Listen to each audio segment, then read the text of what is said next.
കോഴിക്കോട് ജില്ലയിൽ excise police സംയുക്ത പരിശോധന. ലഹരി മരുന്ന് ഹോട്ട്സ്പോട്ടായി കണ്ടെത്തിയ സ്ഥലങ്ങളിലാണ് പരിശോധന. ഇന്ന് പുലർച്ചെ ആരംഭിച്ച പരിശോധന തുടരുകയാണ്. മിഥില ബാലനുണ്ട് ഇപ്പോൾ വിശദാംശങ്ങളുമായി. മിഥില, ഏതൊക്കെ മേഖലകൾ കേന്ദ്രീകരിച്ചാണ് ഈ പരിശോധന? മിഥില.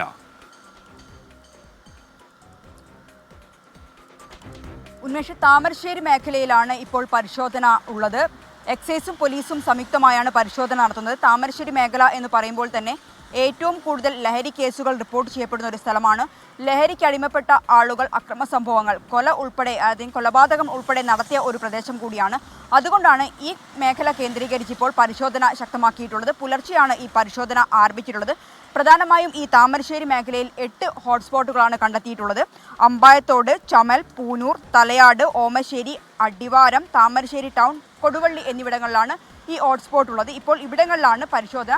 വീടുകളിൽ ഉൾപ്പെടെ പരിശോധന നടത്തുന്നുണ്ട്. താമരശ്ശേരി ഡിവൈഎസ്പിയുടെ നേതൃത്വത്തിലാണ് കോടഞ്ചേരി, തിരുവമ്പാടി, മുക്കം, കാക്കൂർ, കൊടുവള്ളി, താമരശ്ശേരി പോലീസ് സ്റ്റേഷൻ ലിമിറ്റുകളിലാണ് ഈ പ്രദേശങ്ങളുള്ളത്.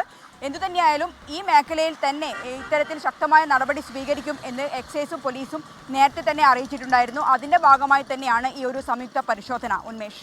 മിഥില ബാലനാണ് വിവരങ്ങൾ നൽകിയത്.